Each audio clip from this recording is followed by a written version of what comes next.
developed by fearing pain and engaging in the contemplation of the benefits that it gives. Eliminate then what acts against us. Work hard to use the various forces of will, confidence, joy, and also leaving off, and be engaged and the feeling of self-command in order to increase your capacity for effort. Great. So we're in the chapter for effort, which means feeling really good about doing goodness, regardless what field you're playing, whatever opportunity you've got to do a virtue, because you understand what it's doing to the seeds in your mind. You find and color it and fuel it with joy, right? And he's now giving you four new armies, if you like. They're the same, they're different. There's all this discussion about it. And he called them will, steadfastness, joy, and leaving off, right? So will is not the willpower that you might say, I'm at the dentist and he's drilling me and I'm going to pretend that it doesn't hurt. I'm going to try that it doesn't hurt, because we know that doesn't work. Yeah, you're experiencing whatever karmic result you've got from before. That kind of will doesn't stop the ripening of the seeds. Not that kind of will. The will he's talking about here is this drive to want. It's like you get an aha about the power behind deeds and their results. You get some insight about karma upon emptiness. You understand how your every conception and your every experience comes from karma. You get an inkling of that and you're like a dog to a bone. You want to get to know that better. So this is the will to have a depth of understanding about karma, yeah, and its consequences. That's the force of will. You're going to be asked this in your homework. The next one he talks about is the steadfastness. And that means after you get some training, you are going to choose some virtuous activity to do as a bodhisattva, and once you decide you're going to do it, stick to it, like get to it and work on it.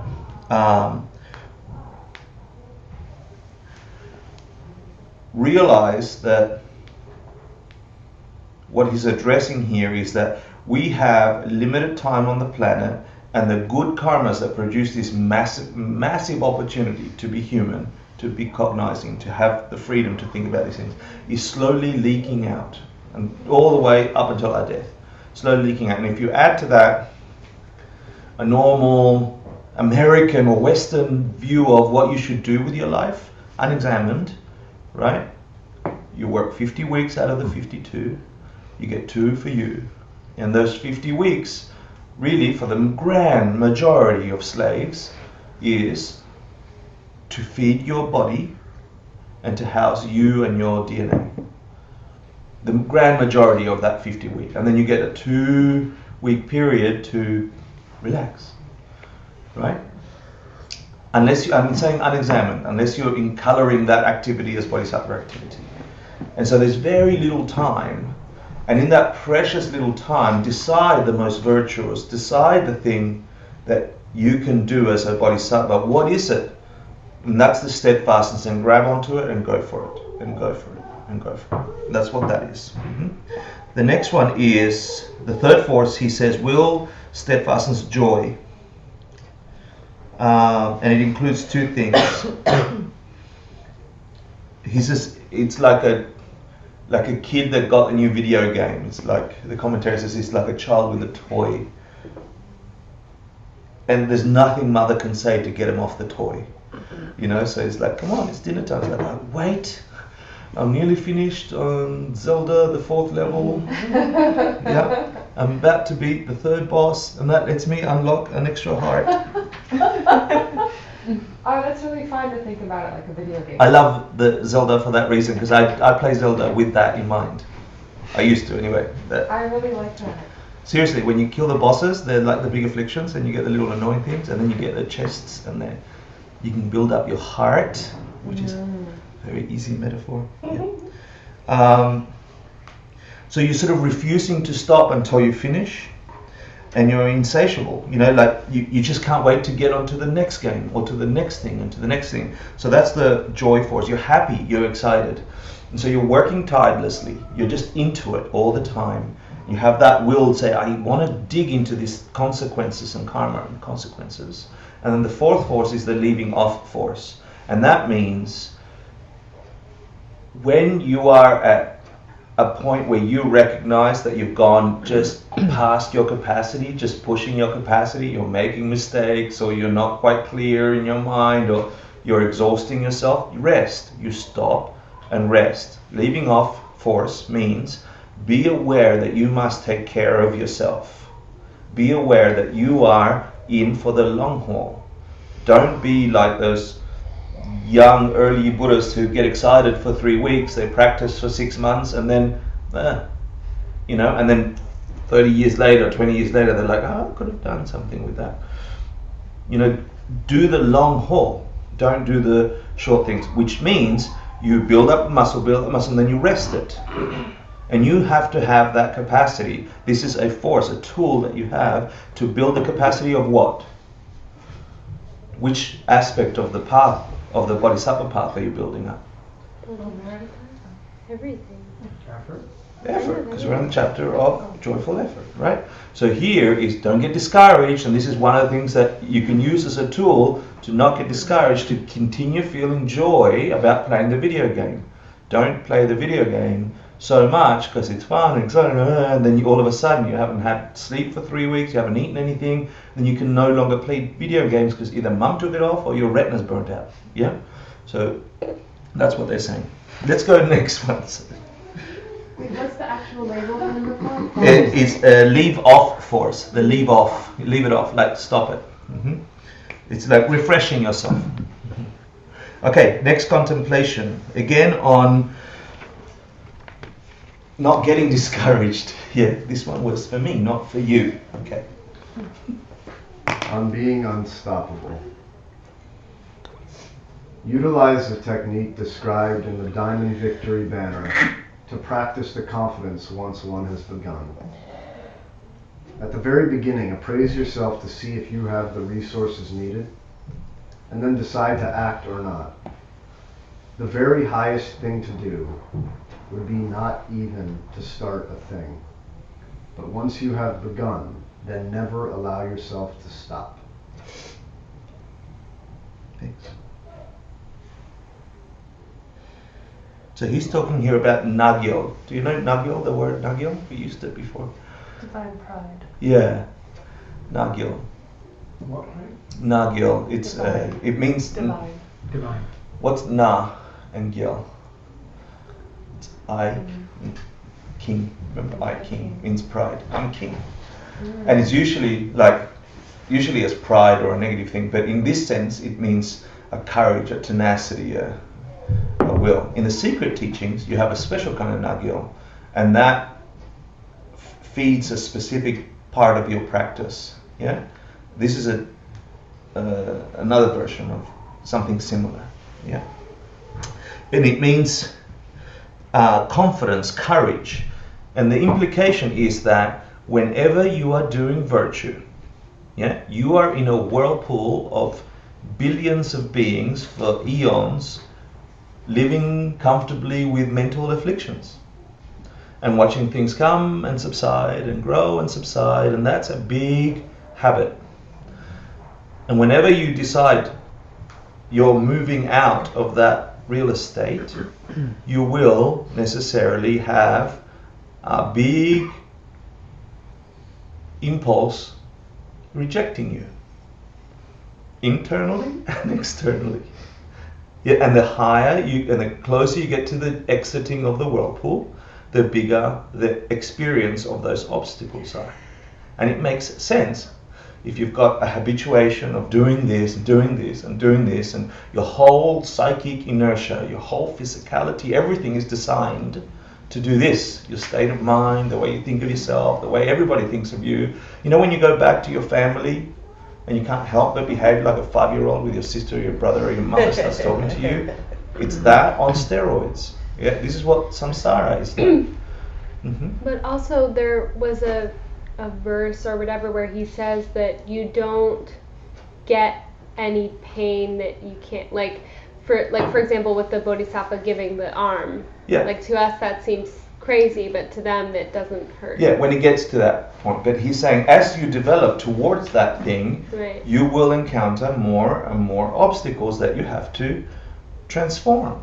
That's what the path is. Right. There's no Buddha that ever got Buddha'd without having to encounter major obstacles. And if we go back to the Jesus example, to that extreme, that you're free from this world. Yeah? So, I'm not saying that has to be the case, but I'm saying you can't just live everyday normal existence and then say, I opt out of that habit and not expect some kind of, it's not inertia, what is it? It's opposition force. It's like a ping-ponging. Resistance. Like resistance, thank you. You can't expect, like, everybody's playing the game, we're all playing the game, I'm human, you're human, we go through suffering, oh, that one died, okay, that one died, sad. Next day I get up and I post pictures of cats, things are normal, you know? And then you say, I don't want to play that game. I believe it's not all about me and grabbing and taking my career first and pushing people out of the way and getting vindictive with partners and, you know, I don't think that's the game anymore. I think the game is being a bodhisattva, taking care of other people, thinking of the world as coming from me, not from itself. Like, you just completely said to the whole cycle. You're going to get resistance, and where is the resistance going to come from? From your mind. Your whole conceptualization. You've been rolling that way, right? And how does it manifest? If you believe this method. It manifests as things and people, as comments, yeah? They'll think, oh, you're stupid, look at you, someone's taking advantage of you, you're being nice, you're being a bodhisattva, you're just an idiot, you just lost a job, yeah? He doesn't know what he's talking about. Like, you're going to get that. He's saying, in this thing, being unstoppable, he goes, Master Shantava goes, refer to the Sutra of the Banners, is that the Victory Banner Sutra? Where the sutra describes the rising of the sun upon the earth. And he's saying there might be people on the earth, some behind mountains, or you can go in Manhattan, some behind buildings, some in Central Park, and some are blind, and some are in buildings. But you are a bodhisattva, like the sun. You've set your course. It will be east to west. Yeah? And you will shine. I mean, the sun shines. That's the job of the sun. You decided that's your career. Don't stop. The sun doesn't get midway through the sky.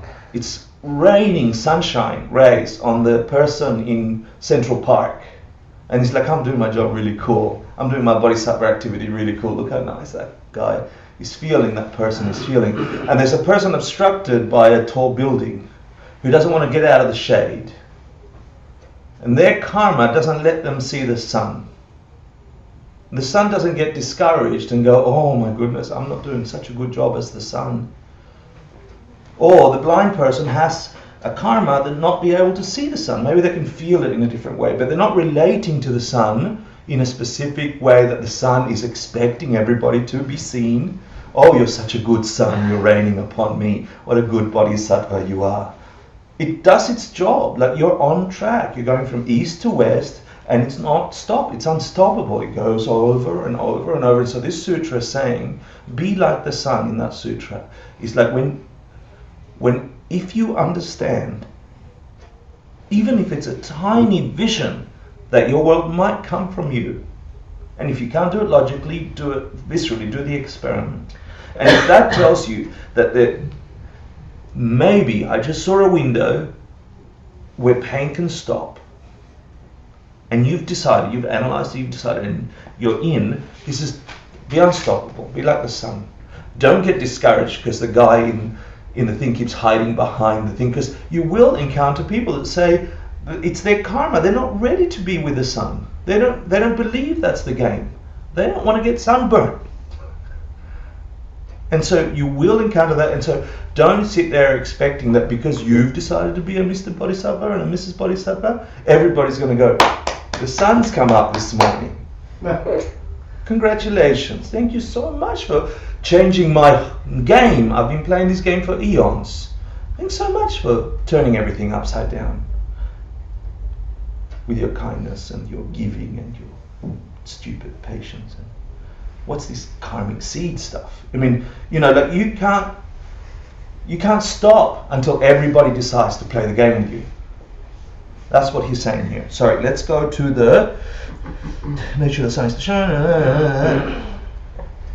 Your number 17, which follows on with this idea. We're going to go a little over. I think it's worth it. Yeah. Alone by myself if need be. The confidence of accomplishment is when you say, I'm willing to do this thing all by myself. The entire world lives at the mercy of their mental afflictions. They're incapable of helping themselves at all. Beings can't do what I can do, and thus I'll be the one to do what must be done.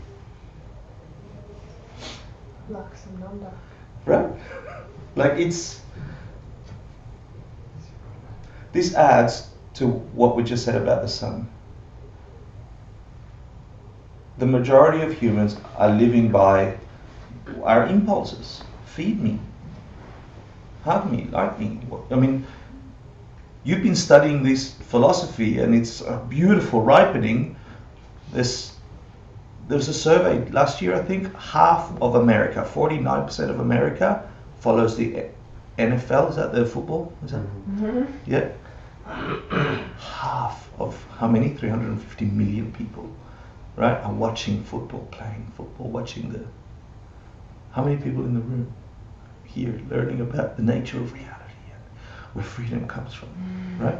The majority of our world, through necessity or habit, are just feeding themselves. We really are. Like, if I get a job opportunity, I'm pushing you out of the way. Yeah, if I got hurt by my relationship, I'm pushing you back. We're getting familiar with different ideas. The grand majority of the world we live in isn't sitting there going, how can I be super kind on purpose? And will it alter my reality so I can change everybody else's reality? This is a very tiny percentage. You're like a minute, tiny percentage of the world population that thinks that way and believes that it might be true. Tiny. So what, are you going to wait for them to go, David, congratulations, you decided to be a Bodhisattva. No, we're just going to all go in and do it with you. What do you need us to do? A project? Should we go to Nepal and feed all the kids? Should we, save scripture? Should we, something? What should we do? We've been waiting for you, David. No. They're watching football. And they're trying to feed their kids. And they're buying a car. And they want a bigger house. And they want to have a view of the river. Or they want an apartment. Or they want kittens. Yeah. But if we practice, then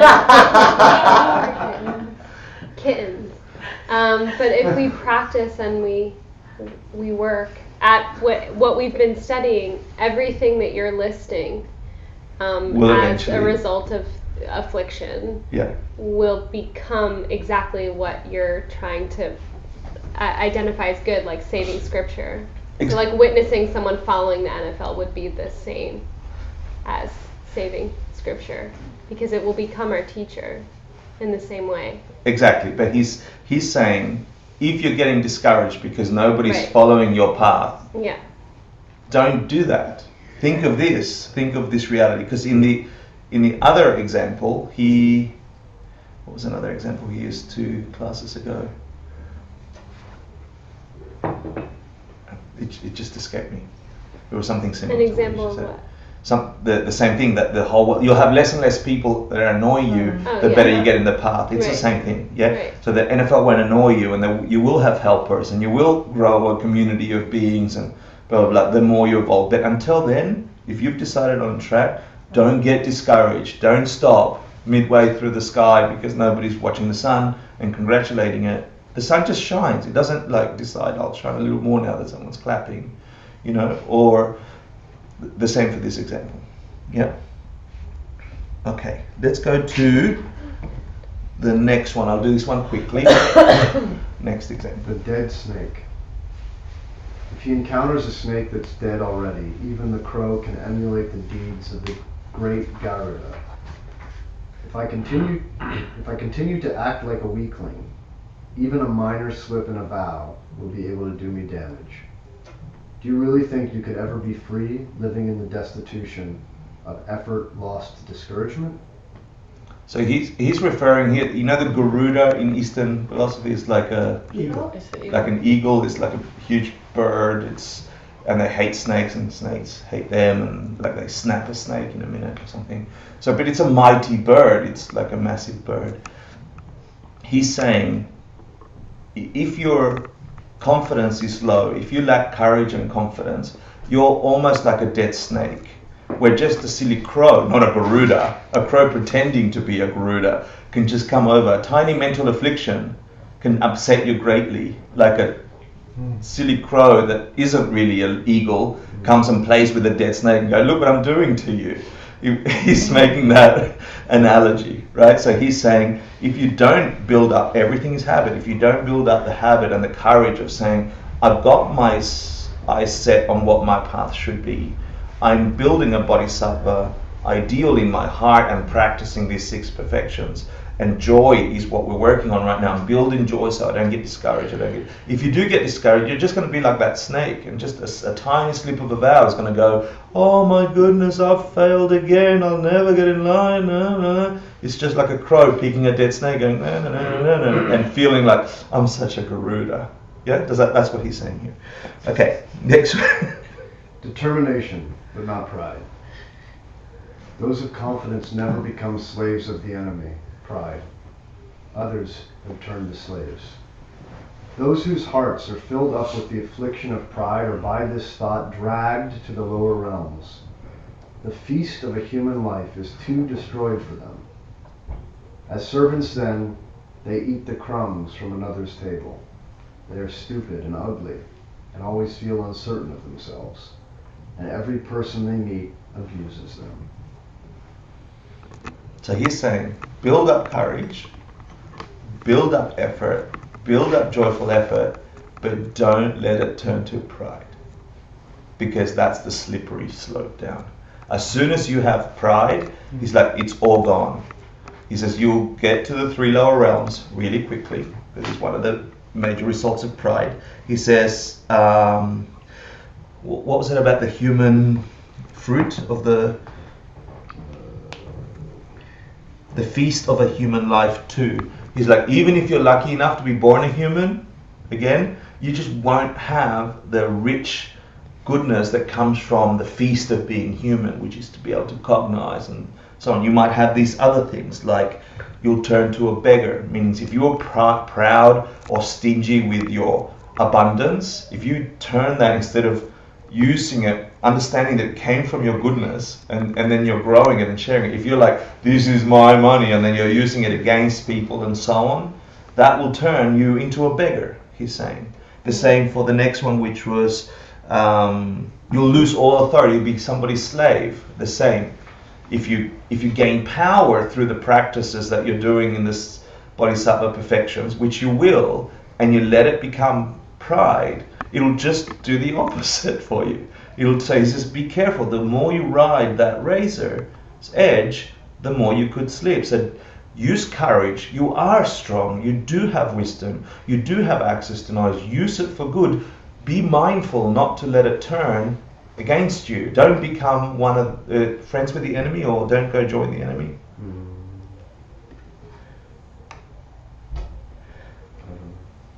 Slaves of the enemy? Yeah, slaves of the enemy, pride.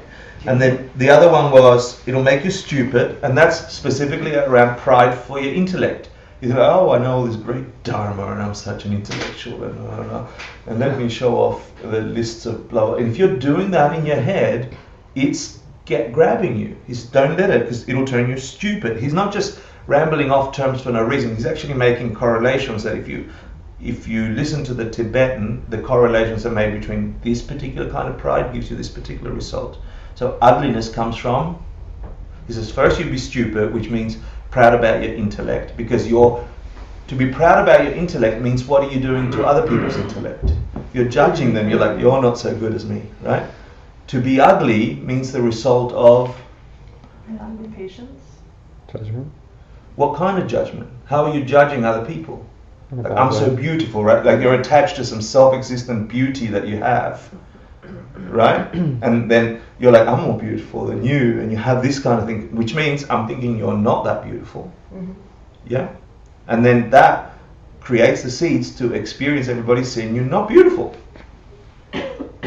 So he's not just saying stupid, ugly to be nasty. He's actually saying pride can come in all these shapes and colors because you're going to get the fruits of all the goodness you're going to get. If you think the fruits are self-existent, that you sort of turned up with a beautiful face on the planet because you are self-existently beautiful, get ready for these. Yeah. So lose your confidence. Where do you think that would come from? Because he says you lose your confidence, doesn't he? Demoralizing other people. Yeah, from being arrogant and being abused by others.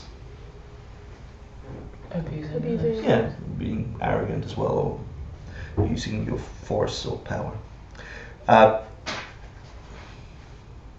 He says, but don't forget, do get determined, do get committed, just don't let it turn into pride. Let's go 2 more, and then I think we're done. The lion. I lied, it's full. When you find yourself in the enemy's camp and surrounded, look for 1,000 ways to shield yourself from them. Be like a lion with foxes and such, never allowing the mass of mental afflictions to break through you. A person may find themselves in the middle of a desert forsaken, yet they still try to act to protect their eyes. You may be the same and find yourself hard-pressed, but never allow your afflictions to master you. So he's saying here, the whole world is helpless. We're all just driven by our mental afflictions, returning to the previous feeling he's had. Don't derive your confidence for your practice from the rest of the world that way.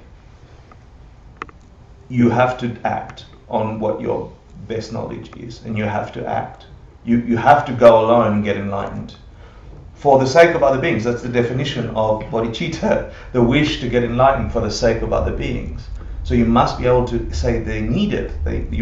You've got to use that energy to go all the way. And he'll go a little further later on. 1 more? Oh, sorry, 3 more. Child's play. Like those who seek a feeling of fun from playing a game, these ones as well should cultivate a craving for this work. All those that work for them and come to be insatiable in seeking it and taking joy. So here is the same analogy as the video game. Yeah, you're going to get a taste for the goodness that comes from practicing these bodhisattva ideals. And this one in particular is about joy. This whole chapter is. You're going to get the joy, and you're going to get insatiable. That's a habit as well. Keep doing it. Get insatiable. Next one. The razor and the honey.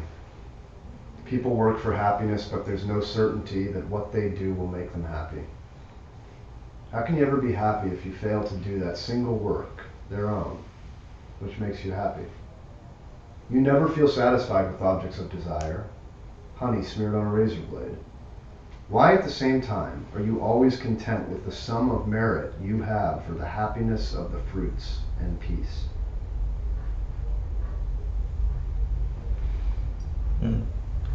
Who's heard the honey on the razor blade more than once? Yeah. That had such a profound impact on me when I first heard it. So what's the honey? So the image is this thing that shaves, so they call it a blade. I can't remember the name in Tibetan, but it's like this hair is different to this hair, and it's a blade that cuts this hair. Yeah, so it's not a razor blade from Gillette. It's one of those flip things. What are they called? Straight edge. A straight edge, right? So they're describing a straight edge, a very sharp straight edge, covered in honey, right? And our impulse is to go for the honey because we love honey, right? So our impulse is, your tongue can't stop itself, you're going for the honey. And the first millisecond of that is sweet and perfect and lovely. And then you go all the way, slashing your entire tongue with that thing. So what's the analogy here that he's saying? What's the honey? The fruit of your world. Yeah, where do they come from? Your karma. Yeah, Sensory input, right? Yeah, but it comes from your good karma projected upon the emptiness of that object, right?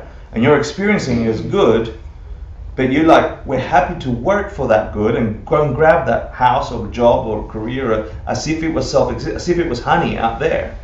But to think of it that way, to conceive of it that way, is thinking of honey on a razor blade, because necessarily if you think of things as self-existently having their goodness, that sensory data out there possessing the goodness, you go for it instinctively. That's our habit.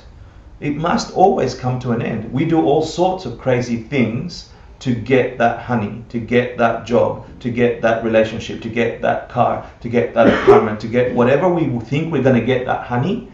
We do all sorts of misdeeds, the razor blade, which must necessarily follow.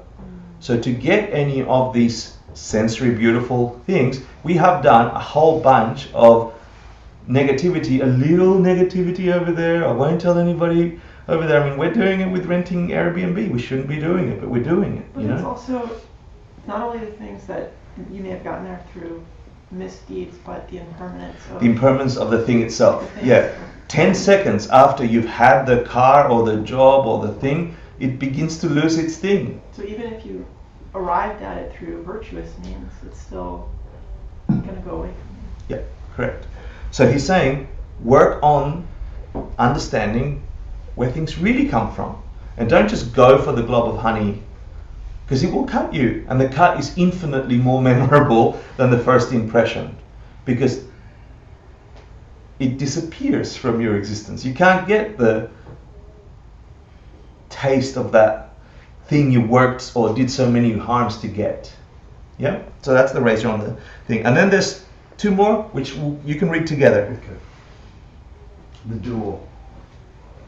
Think of the blade of a sword that's thrust in your direction during a duel with an enemy seasoned in war. In just this way, you must evade the sword of afflictions and seek to deliver a death blow to these foes. Imagine yourself in battle. Your sword slips from your hand. You race in fear to take it up again. And if the blade of recollection should slip away, recall the terrors of hell. Recover it quickly. The bowl and the sword.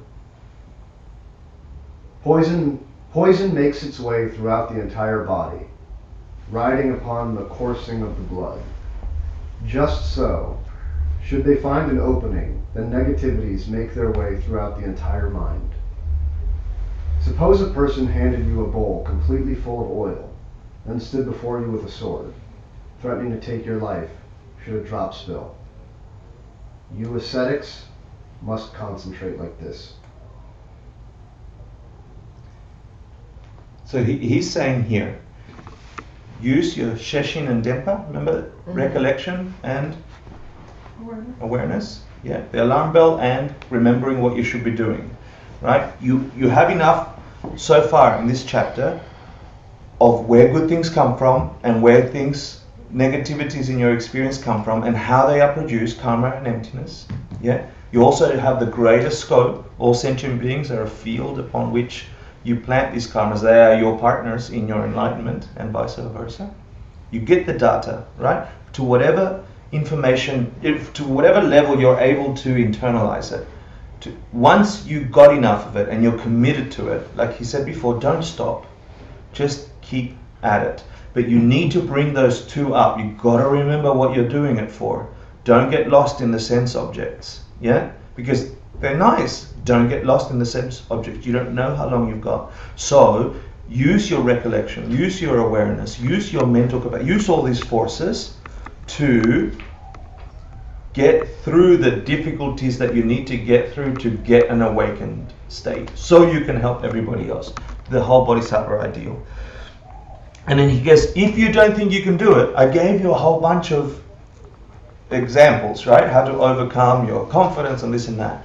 But you are capable of doing it. He says, just like someone being forced to hold a bowl of oil and said, just walk it from over here to the door without spilling, you would just walk, no problem. But if someone had that razor to your neck and said, really, I will slash your neck if you spill it, yeah, then you highly likely that you will walk very slowly, very carefully, and you won't spill it. This awareness of the consequences of your actions, this awareness of the result of your actions instantly comes up if something really serious is threatened. He's saying, of course you've got the capacity to work really hard at the Bodhisattva thing, and it will bring you joy, and it will bring you this, but remember consequences of their actions. And what I want to end with is, A big debate we used to have in the 90s when Geshe Michael was teaching this stuff. New York was infested with cockroaches in Manhattan. I don't know if it still is, but it was infested. And people would ask every other week, I get all this karma stuff, but is it okay if I just killed cockroaches in my apartment? I mean, they're everywhere. Right? Is it okay to kill cockroaches? And Master Nagarjuna said at some point that the big problem with samsara is the time delay between planting the seed and the ripened result. If that period of time did not exist, if it didn't take time for the seeds to develop and then for us to experience reality sometime later, which lets us disconnect our actions to our results, virtues from virtuous results, right? If that had no time gap at all, and the example Geshe used at the time, which was very vivid, he's like, if you want to know how virtue turns into virtue and how negativity turns into negativity, and if Master Nagarjuna could get his wish and not have any time gap between the cause and the result, as your foot was stepping on the back of the cockroach, your rib cage would contract. You would not be able to breathe and your foot would come off the cockroach. You wouldn't be asking, can I kill cockroaches? It's like karma is like gravity. It is a law of the way we exist. It's not some invention. It's not a conceptualization of the Buddha. He didn't design it and said, I've developed a new chart. He discovered something that existed. He said, this is the functioning, the most deep functioning of reality. It's not like, this is gravity, he's saying. This is gravity. And it's not like you say, excuse me, Geshe Michael, can you suspend gravity in my apartment for 24 hours until I get rid of all the things that are on the ground, yeah, so I can clean my, whatever it is, the stupid analogy about gravity. The same with things. If we knew that spilling a drop, that not doing the effort, not putting the goodnesses in our own minds for our own benefit, if we knew the results of all our actions, we would, if we had this, we would never do any negativity.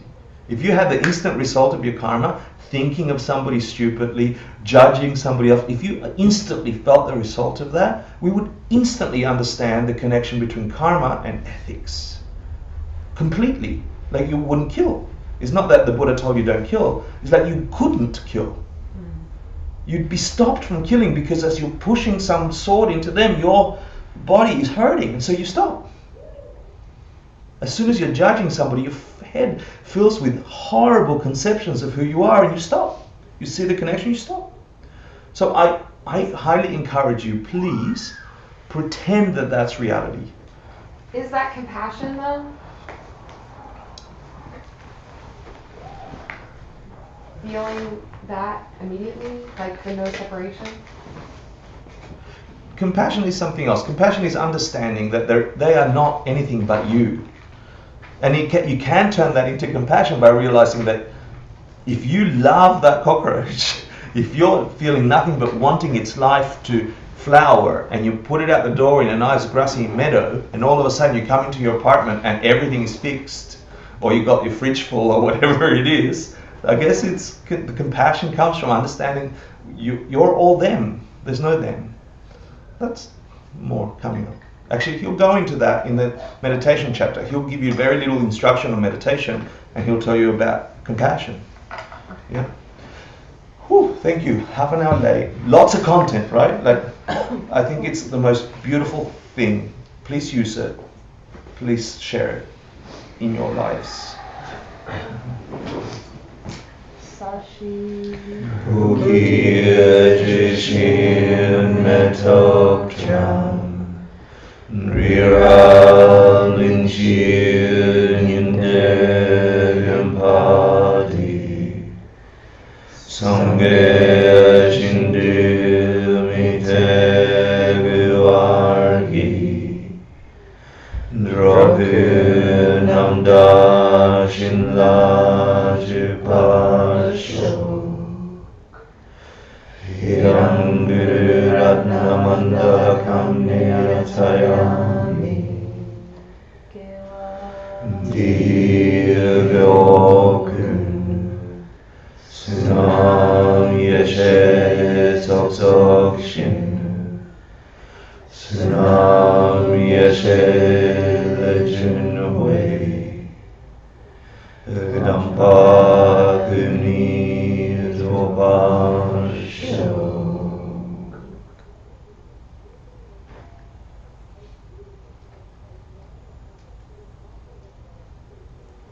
Shine. Thank you for coming. Thank you for teaching. Please stay. Shine. Thank you.